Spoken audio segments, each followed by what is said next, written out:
Why are YouTubers like this? When they start another job besides YouTube, most of them fail. Did it catch your attention too? Is this a curse of YouTube? I appreciate them all. They are trying to do good work, but why do they fail? I really wonder. Could it be that the teams or directors they found also have a problem? I don't understand. Take Ryan, for example. Ryan's World channel has nearly 39 million followers on YouTube, and most of you probably know this. Ryan made a movie called Ryan's World, the movie Titan Universe Adventure, which was in theaters for 21 days and cost him $10 million. For those unfamiliar with this event, I will leave a link to the video about Ryan in the description. You can check it out there. It all started with a tweet. I am making a game. I ain't telling you anything yet. I will give the most liked response a skin in the game. Wishlist the game on Steam so you can test it with us. Mr. Fresh Asian tweeted something similar, giving his fans a sneak peek by adding a short trailer. Ladies and gentlemen, introducing your new world boss. The gameplay footage in the trailer showcased Fortnite-style action scenes, which made perfect sense. The production team had millions of YouTube subscribers, and their audience was already familiar with the FPS genre. The game was created by one of Australia's largest video game developers, a team with an impressive track record. When the open beta finally launched, players described it as a mix of Fortnite and TF2. They landed in an arena, fought opponents, and ranked up. The top-ranked player became the world boss, gaining extra health and armor, but at that point, everyone knew their location. The gameplay trailer hit 200,000 views, generating major interest. It seemed like the game would be downloaded by many in no time. As expected, Lazarbeam and Fresh joined the promotions. Fresh released 2 dedicated videos about the game, with a combined 3 million views. Lazarbeam shared footage of himself playing with Lannon before officially announcing its release. Oh, that's so nice of you, Lannon. What a great guy. Gives you a head start in his own game. Yeah, no, I'm a developer. I know what I'm doing. All right, here we go. Another video about the game reached 5 million views, making it seem like a guaranteed success. Lazarbeam really has evolved from breaking doors and walls with sledgehammers to making his own game. But for some reason, things didn't go as expected. Despite nearly 10 million people discovering the free game, only about 1,000 players joined at launch. The next month, that number dropped to 800. The month after that, it fell to just 300. The game was clearly struggling. Hundreds of negative reviews flooded Steam, with most players complaining about poor performance. One user wrote, "How does a company call themselves an AOA developer and put this kind of garbage out?" Barely getting 60 FPS on a 2080/87000K on the lowest settings. Just turning to aim causes extreme FPS drops. Unplayable, unoptimized garbage that feels like it was made by an intern. Terrible FPS was a widespread issue. The game also crashed constantly. Great game, but it's extremely buggy and laggy. It crashes all the time. These early issues were best summarized in a review, but later, in his own video, Lazarbeam experienced the same problems in his own game. Maybe I've been playing this for months or something. My RPGs aren't firing? Look away, look away, look away.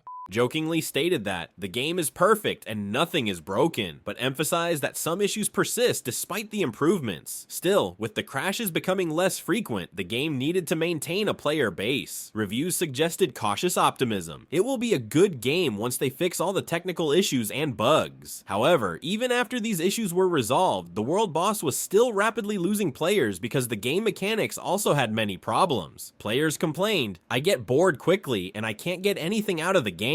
In another comment, "This game gets boring very quickly. The gameplay is somewhat good at first, but it quickly becomes repetitive. I'm sorry, the game seemed to lack meaningful diversity. Even the official Twitter page made a joke. My favorite thing about World Boss is probably how unique of a game it is. I mean, how often have you seen guns in a video game? Guns, truly pushing boundaries. The game suffered from a lack of meaningful goals or valuable purposes to work towards. Actually really fun, except for the fact that 99.99% of games you join are almost 15 plus minutes in, and you spawn with over 500% less health than every other player.